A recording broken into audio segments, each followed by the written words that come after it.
The Capitals have now dropped 6 games in a row. Your Locked On Capitals, your daily podcast on the Washington Capitals. Part of the Locked On Podcast Network, your team every day.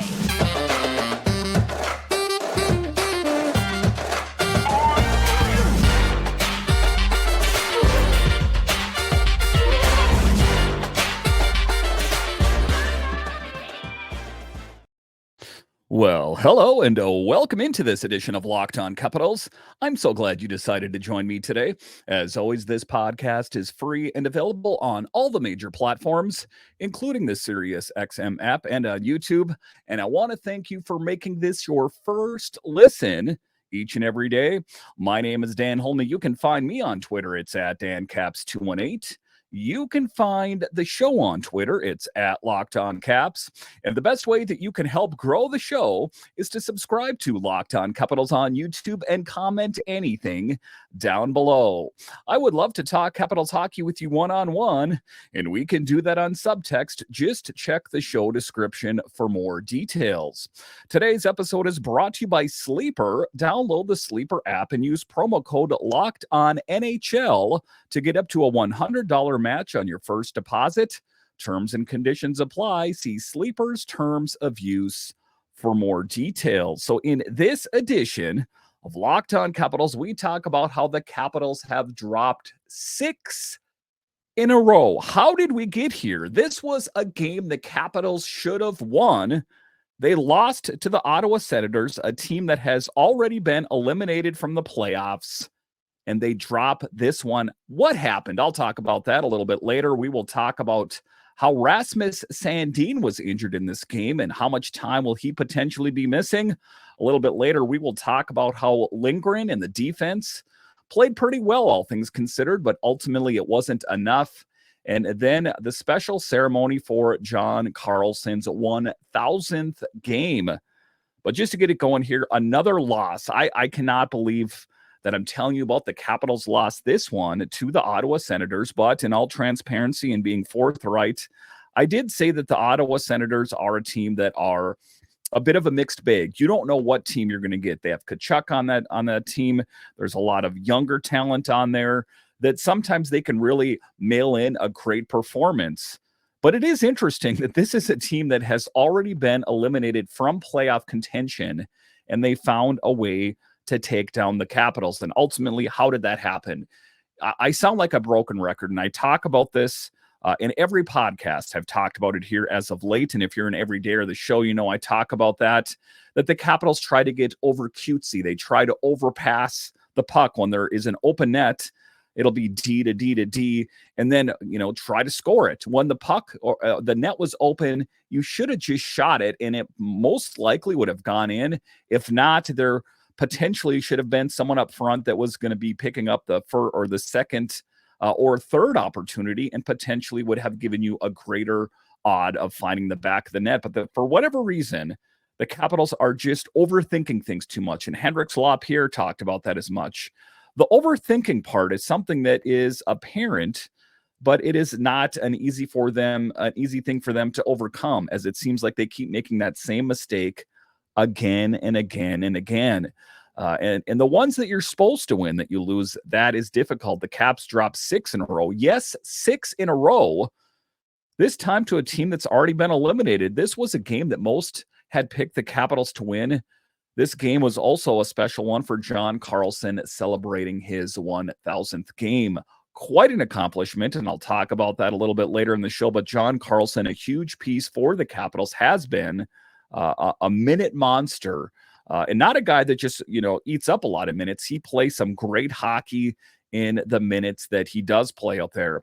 Pacioretty got it going for the Capitals, and a good thing for him. It was his first goal since February 27th.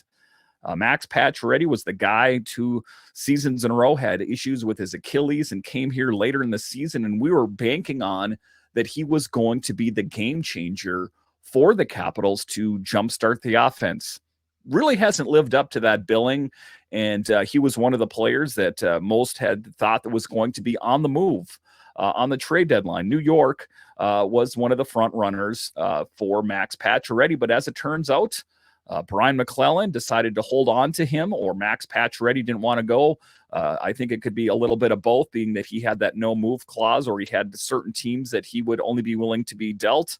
But in any event, Max Pacioretty was the one that got it going for the Capitals tonight. And ultimately, I thought that it was going to be, that positive momentum, as oftentimes the Capitals play that much better when they score first, but was not the case. And Protas, he was the other one to find the back of the net. Max got the momentum going and the lead going for the Capitals, and I thought that would be enough to finally get the Capitals off the schneid and get them back in the winning graces of winning hockey games. What a novel thought, winning hockey games, as for the longest time, if I hearken back not too long ago on the last West Coast trip, Canadian trip primarily, were the Capitals impressed? Shocked a lot of people. The Spit and Chicklets podcast, everyone was up in arms. Who is this Capitals team? And then all of a sudden, a fall from grace, as they have dropped 6 straight games in a row. Protas also finding the back of the net, ended his 16-game goalless drought by finding the back of the net. He is a guy that is still playing with a nagging injury, but the Capitals need him, and he found the back of the net, and he plays a big game. I think that, when he's 100% healthy, obviously, he plays that much better. The Caps still weren't generating enough opportunities and only got 10 shots on goal in the second period. What is behind that? Again, it's the overpassing it. It's overthinking it. I think to a certain extent, it's kind of the same thing that was wrong with Anthony Mantha and Alex Ovechkin, where you get so wrapped up in your own head that you start projecting failure. Like, the net is open, but maybe I should pass it one more time, and maybe that'll have great results. That is not a recipe for success. When the Capitals did have success on that Canadian Western trip, that's what they were doing, is they were crashing the net and hoping for second and third opportunities, if they didn't make good on it the first time, to find the back of the net. And they took down some big teams. They took down the Canucks. That was a big win at the time. One of the better teams in the NHL, still not doing too bad, all things considered. They took down the Jets, the Red Wings. And then, we were riding a momentum, and then something changed. I ultimately don't know what happened, but that train that was going down the tracks of victory got derailed at some point, and now the Capitals have lost 6. And I'm talking to you guys about 6 straight losses, and the prospects of them making it to the playoffs is seeming more and more like a distant opportunity, or, something that is no longer really in their grasp. Again, if you lose the games that you should win, how do you expect to win the games that are going to be that much more difficult? That is the tough thing. The Caps generating opportunities, that's what was rough. And Hendrik Slop here kind of resonated that thought as well, said in the post-game presser, the Caps players still believe that they ultimately can make it to the playoffs. Of course, if the players think they're out of it, then I think all hope is lost. And I think that's him trying to take, a team attitude, of course, like Alex Ovechkin, that we're going to do it. He also said it seems like the Caps are trying to complicate things by thinking about things too much and overpassing. And it's interesting. John Carlson also had a similar thought as well. And it's like, okay, you guys know that you're doing it, so why do you keep doing it? The Caps have been guilty of overpassing here in the last stretch and spending too much time in their own end. And one of the things that really kind of magnified the issues with the Capitals was the game before against the Hurricanes. And then the one before that, you take a look at the Penguins. I think that is when the wheel really started to wobble for this team. And for whatever reason, it seems like when they lose games like that, then they all of a sudden they lose multiple games in a row. It's they can't get out of the depths of despair that they lost these games, but they're going to have to do it if they have any hopes of a Hail Mary pass for the playoffs. Spencer Carberry, for his part, did what he could do by shaking up the lines. Connor McMichael working with Sonny Milano in Tom Wilson's spot on the first line, while Wilson went to work on the fourth line. But ultimately, it wasn't enough, as Jake Sanderson scored the overtime winner. And I couldn't believe it. Really? We lost to the Ottawa Senators. Yes, that Ottawa Senators team. That was also, adding insult to injury to a Capitals team that has struggled to find any consistency. Alex Ovechkin, for his part, had 15 shot attempts, 2 made it on goal, 5 were blocked, and 8 missed the net. Again, Alex Ovechkin is the guy that is single-handedly trying to grab this team and pull them across the finish line and finish line in the victory lane. I've been there, and hats goes off to Alex Ovechkin for doing it. I mean, at this point of the season, he could be mailing it in, but he is leading by example. And it speaks volumes of the character of Alex Ovechkin, ultimately, that he's doing what he can do. He's trying to lead this team in the right direction. Ultimately was not enough. But that is what he was trying to do. Many people thought, should there be a coach's challenge in overtime? Some people thought there was. Tom Gliddy pointed out, he says, by the way, there are no coach's challenges in OT or the final minute of regulation. All goals are reviewed by the NHL Situation Room in those situations for offsides or whatever. So the Capitals weren't looking at a challenge in OT, probably just waiting for the all clear. And, that was the thing. I thought that maybe there was the possibility, and then Tom Gliddy spilled some knowledge on all of us, letting know that that's not even a possibility. Because you did see Spencer Carberry looking down at the monitors, and then he just quickly took off for the locker room. And it has to be frustrating for Spencer Carberry. I don't think that he is a head coach that mails it in. I think he is doing his level best to try to get this Caps team in the right direction. It's just they can't get it done. So something is very apparent to me, and I've talked about it here as of late, is that there's going to need to be changes in the offseason with personnel. I think big changes are what is going to need to take place so the Capitals can have better hopes of making it further next season. All right, so coming up here straight ahead, we will talk about even more bad news as Rasmus Sandin left the game with an injury. What do we know about him? I'll discuss coming up. We're at the end of the season. Regardless of where we are in the current standings, I want to remind you that you can win big by playing daily fantasy hockey on Sleeper, the official daily fantasy app of the Locked On NHL Network. Sleeper is our number one choice for daily fantasy sports and especially daily fantasy hockey, because with Sleeper, you can win 100 times your cash in daily fantasy hockey contests. And let me tell you something, guys. I was not the kind of guy that was that big into fantasy sports until I found Sleeper. And let me tell you something, now I love it, and I think you will love it as well. To win 100 times a bet on Sleeper, you need to correctly predict the outcome of 8 player stats. You heard me, Capitals fans. You can win 100 times your money playing daily fantasy hockey with Sleeper. So start paying attention and nail your picks so you can start winning big. Use promo code LOCKEDONNHL and you'll get up to a $100 match on your first deposit. Terms and conditions apply. That's code LOCKEDONNHL. See Sleeper's terms of use for details and locational availability. Are you still watching Fox Sports or ESPN on your TV all day? Have to turn down the volume with all the shouting? Make the switch to Locked On Sports Today, a free 24/7 sports streaming channel programmed for you every day to bring you the biggest stories without all the screaming. Locked On Sports Today brings you the can't-miss analysis, opinions, and news streaming 24/7 on YouTube or the free Amazon Fire TV channels app.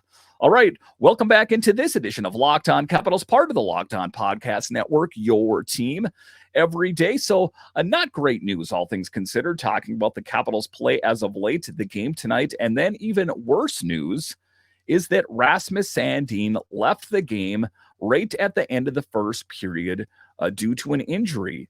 Got hit awkwardly, smashed against the boards, and never returned. And the thing that makes it difficult is that Rasmus Sandin is number 2 on the Capitals in ice time behind John Carlson on the blue line. So a difficult thing. Again, we hope that it's not a lengthy issue, but the fact that he missed the remainder of the game is not too promising. So it's going to have to be next man up. It just has to be. Vinny Iorio is on the active roster, and if he is going to miss any substantial amount of time, it's going to be Vinny's opportunity potentially, but not an apples for apples comparison, as Rasmus Sandin is a bit of a better mover of the puck. So not optimal timing, that is for sure.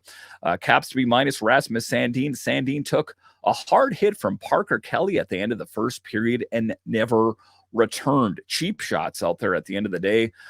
Parker Kelly just taking a cheap shot at the buzzer. That was when there was a fisticuffs with Mark Kastelik, got into it with Tom Wilson and Dylan Strome. And I think that Mark Kastelik would have been more than happy to take on Tom Wilson in a fight. Ultimately might have been the right idea. Tkachuk, there's a lot of just meatheads on that team that like to play the tough guy. But in any event, that was not optimal for the Caps as a team that's struggling. To be without one of their key blue liners is not a good thing. Sandin only played 7 minutes, 9 seconds, and Sandin ranks second on the Caps in time on ice behind John Carlson. So again, you can put in Vinny Iorio, and to say that it's going to be, again, just a plug and play thing, I think would be not a true statement, but that is what's going to have to be the case.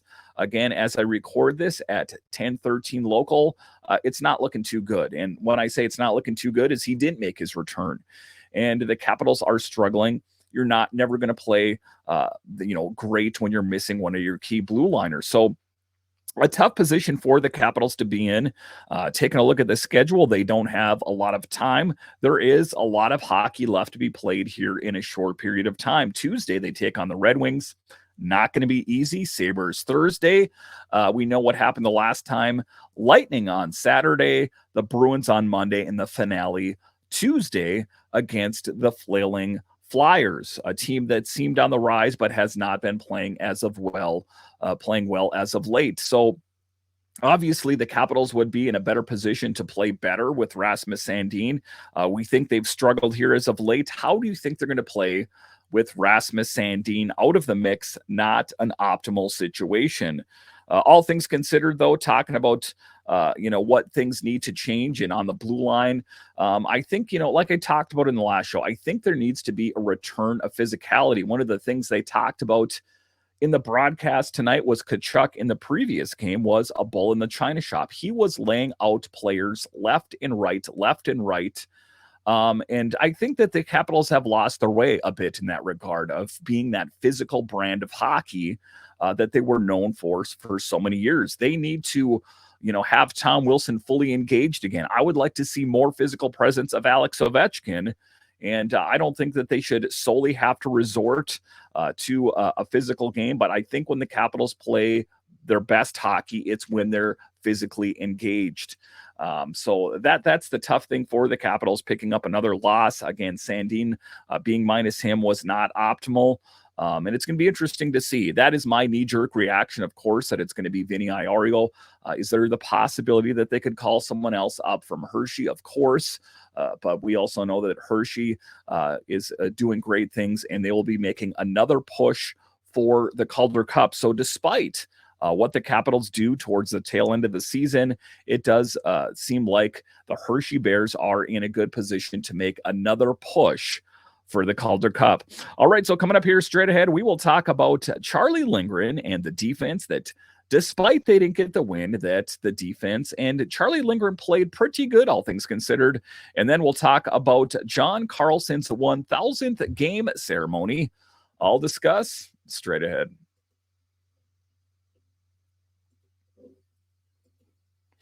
Passion, drive, and patience, the formula for winning championships, is also what keeps your ride or die alive. eBay Motors has everything you need to maintain your vehicle and level it up to peak performance. Superchargers, roof racks, exhaust kits, LED headlights, and more.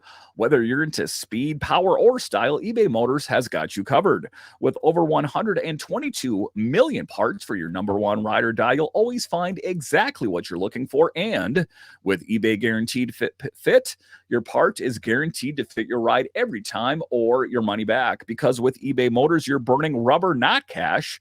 With all the parts you need at the prices you want, it's easy to make your car the MVP and bring home huge wins. Keep your ride or die alive at ebaymotors.com. Eligible items only. Exclusions apply. eBay Guaranteed Fit only available to U.S. customers. All right, welcome back into this edition of Locked On Capitals, part of the Locked On Podcast Network, your team every day. So, it's funny when I talk about it. Oftentimes people will say, well, you said that Charlie Lindgren played well. The Capitals lost. How could he have played well? Well, all things considered, I think that he played pretty well. I mean, I'm sure that there are some goals that he would have liked to have back, but I still think the Capitals were in the best position with him between the pipes. I don't think there's any question about it.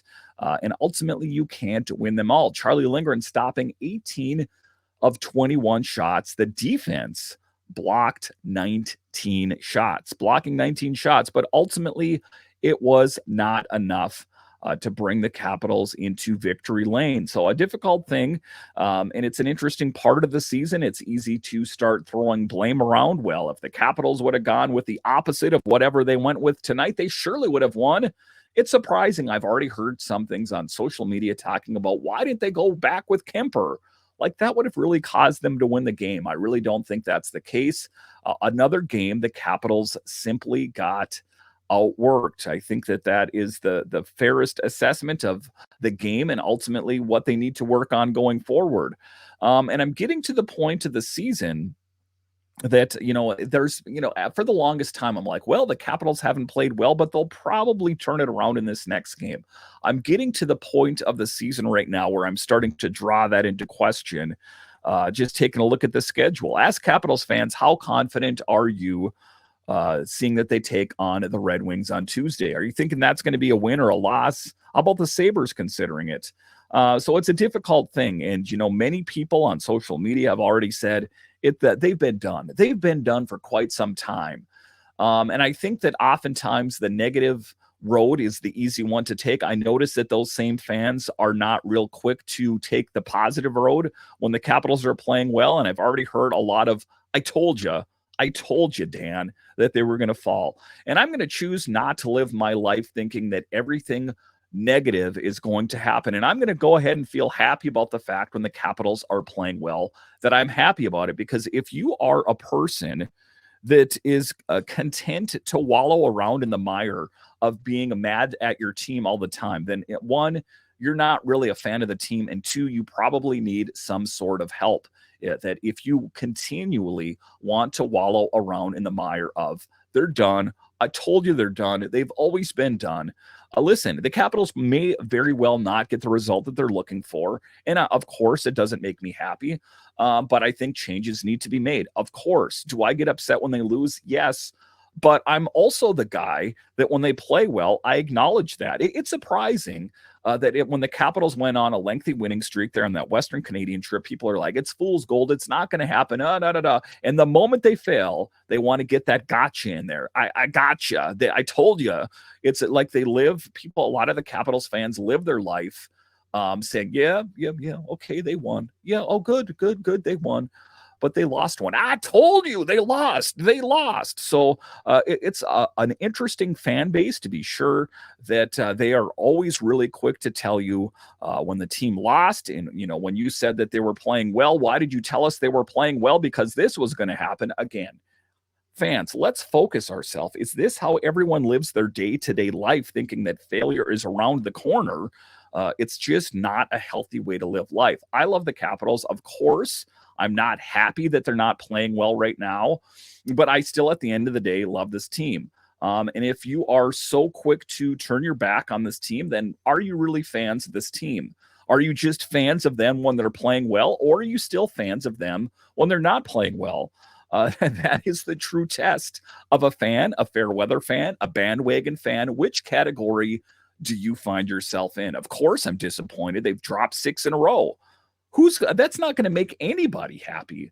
But I think that you just have to gain a perspective and say, hey, it wasn't their year. Hopefully next year it's going to be their year. And I understand. And I'm not saying that I didn't get upset a couple episodes. I was very upset. But at the end of the day, I'm still a fan. I'm with them with the highs. I'm with them with the lows. I obviously hope that they can make improvement and play better. But if they don't, I'm not going to let it ruin my life. I think with a lot of fans, it seems like it really just ruins a lot in their life. And of course, I want them to win. And there's a lot of fans that are desperately clinging on to the 2018. And I don't know if you guys realized it, but it's 2024 and 2018 is getting further and further back in the rearview mirror. It's time to take a look at this team and say, Oshie and a lot of these players on this team, they're getting older. We're all getting older. I'm markedly older than I was in 2018, and that we need a continued look at the future of revitalizing this team. And it's not just a Capitals thing. I see this with the Nationals as well, is that you have to have your eyes on the future. You cannot continue to live on former glory. We were good at one time. Hey, man, remember that time back in 18 when we were rocking? Dude, it's 2024. I mean, come on. It's interesting that the area I live, there are quite a few Twins fans, Minnesota Twins fans, and they'll talk about when they won the World Series in 87 like it was yesterday, or 91. I'm like, dudes, I don't want Capitals fans to fall into that category. We're talking about 2018 forever. I actually have hopes that the Capitals will make it to the playoffs and, dare I say, win a Stanley Cup again. So if this isn't the season, let's put a bow on it. Let's turn the page and Brian McClellan say, what's next? That didn't work. What do I have to do to get this team competitive again? And that is ultimately what they'll have to do. So a tough thing for the Capitals and their fan base. I just felt like I needed to address that, as there are quite a bit of fans that they don't want to hear any good. And when they don't play well, they will be the first to let you know, hey, I told you they sucked. But in any event, that's what we're dealing with. John Carlson, though, not to sully his evening, a great ceremony, his 1,000th game, setting a record. There's not a lot of blue liners that have done it before him. A special evening. I like the video that I saw with Nick Backstrom. I saw Karl Alzner and Braden Holtby. Just a special evening, and they played a joke on him where he took the first lap, so that they can still get it in with John Carlson and give him a hard time. That was something. His wife was there. His parents were there as well, and 4 children. John Carlson has 4 young children. He is a busy man. I suppose between him and his wife, you got to think they have a nanny at the end of the day, because a guy that has 2 young children himself, I don't know how he would get that done. But in any event, a special evening for John Carlson, one of the pillars, one of the best blue liners the Capitals have ever had. And no doubt his jersey will probably hang, or his number rather, will hang from the rafters at some point. I don't really question that, as he is one of the best to ever do it on the Capitals. A special evening for him, and really happy to have him here. And we hope that we have many more productive years with him on the blue line. Again, one of my untouchables. If you are a longtime everydayer, I spoke about that last summer, that it was Ovechkin, Wilson, and Carlson. So in any event, I wish I had better news. Obviously, I have a lot more fun talking to you guys about the Capitals playing well. But at the end of the day, it's an assessment of the team and it's growth. And if this isn't the year for them, what's next? What's next? And I'm always have my eyes on the future of what's next. There's a lot of promise with Ryan Leonard. There's a lot of promise. I think that even Miroshnichenko will come into his own. Hendrix Lapierre. Just look at 2 players in particular. Hendrix Lapierre, Connor McMichael showed marked growth over previous years. So steps in the right direction. I think this Capitals team is heading in the right direction. But with that said, I do think that they need to make some key additions. I don't think that those players that I just mentioned are enough. They need some more upper echelon top 6 forwards that was promised to us by Brian McClellan. He needs to make good on his promise to go out and pick up that top tier, top 6 forward at a minimum. I think he needs to do more than that. But the hard part is a move like that will most likely mean that one of the beloved players that have been on this team for so many years will no longer be a Cap. All right. Once again, I want to thank you for joining me on this edition of Locked On Capitals. I want to thank all of you that listen on a daily basis. We're heading up here on the summer here real soon, and I want to let you know that the Locked On Capitals podcast will continue all summer long. There's like a few weeks in the summer, maybe a couple months there that it's 3 days a week, but by and large, this is a podcast for you, a minimum 5 days a week. And I want to thank all of you that have been along for the ride all season. And I hope many of you will be this summer as well. All right. Once again, I want to thank you for joining me on this edition of Locked On Capitals, part of the Locked On Podcast Network, your team every day. My name is Dan Holtby, and I'll talk to you again next time.